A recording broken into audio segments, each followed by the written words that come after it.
Sí y solo sí.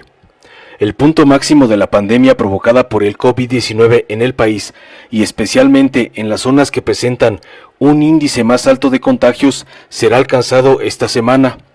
Es una buena noticia que permite pensar que México está cerca de llegar a un punto de inflexión en el que la transmisión del virus empezará a disminuir. Pero esto únicamente sucederá si y solo si se mantienen las medidas de distanciamiento social que fueron implementadas aproximadamente hace 50 días. Como ha quedado claro a lo largo de esta pandemia, existen opiniones encontradas sobre la manera de implementar tales medidas.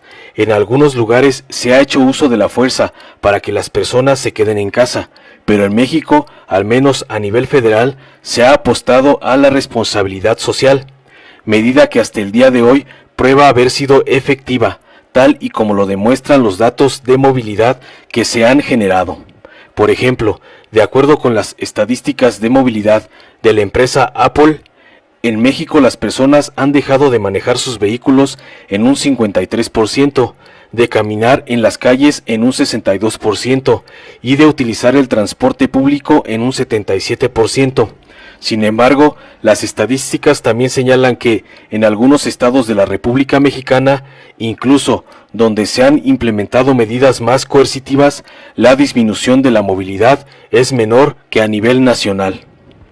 Al comparar a México en estos mismos tres rubros con naciones donde las medidas de confinamiento son también voluntarias, es notorio que el comportamiento de la sociedad de nuestro país ha sido ejemplar. En Estados Unidos de América, por ejemplo, la disminución ha sido de 11, 30 y 71% respectivamente. Tales estadísticas sugieren al menos 3 puntos importantes. 1. Que el uso de la fuerza no es sinónimo de efectividad. 2. Que el liderazgo del presidente Andrés Manuel López Obrador y su coordinación con las autoridades de salud ha sido sumamente efectivo. Y 3. Que la sociedad mexicana, a pesar de sus asimetrías y desigualdades, tiende a ser responsable y solidaria en tiempos de crisis. Esa responsabilidad se ha traducido en una desaceleración del esparcimiento del virus en el país y, por lo tanto, en una menor saturación hospitalaria para atender a las personas enfermas de gravedad.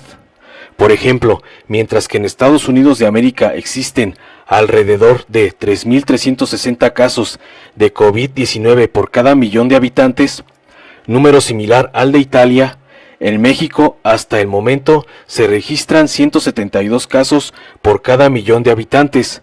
Las medidas de confinamiento voluntario han servido para disminuir la velocidad y aplanar la curva de contagios en territorio nacional.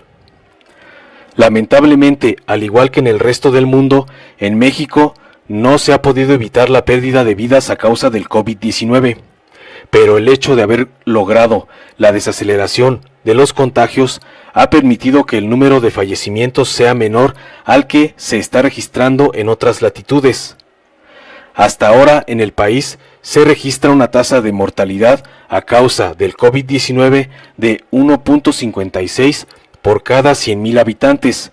En Estados Unidos de América este número asciende a 19, en Italia a 46 y en Reino Unido a 41.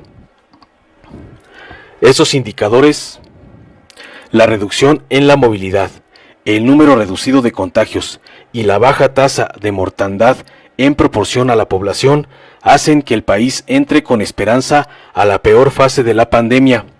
Pero no por ello debemos relajarnos, bajar la guardia y dejar de cumplir las medidas indicadas por las autoridades. Durante esta semana el número de casos aumentará y por ello es especialmente importante que las y los mexicanos que puedan hacerlo se queden en casa. Esto permitirá que los hospitales no se saturen, que se salve un mayor número de vidas y que la batalla contra el coronavirus termine lo antes posible. Una vez que las vidas humanas no corran riesgo, el país entrará en una etapa de recuperación económica, en la cual la colaboración regional será fundamental. Si algo ha demostrado esta pandemia es que se necesita reforzar la cooperación entre las empresas de Norteamérica y contar con protocolos de actuación coordinada ante emergencias, así como con planes de apalancamiento que permitan atravesar tiempos de crisis. Además, el papel que México ocupará en el comercio de la región una vez superada la pandemia será aún más importante que antes, debido a que los países reconfigurarán sus cadenas de producción, tratando de disminuir su distanciamiento geográfico y permitiendo una más rápida recuperación económica en el mediano y largo plazos. Todavía no pasa lo peor, pero existen argumentos sólidos para confiar en que la crisis será superada satisfactoriamente. Muchas voces han criticado las acciones del gobierno, tanto en el ámbito de la salud pública como en lo económico, llegando a predecir incluso que en México la situación sería más grave que en otros países. Afortunadamente, hasta el momento se han equivocado.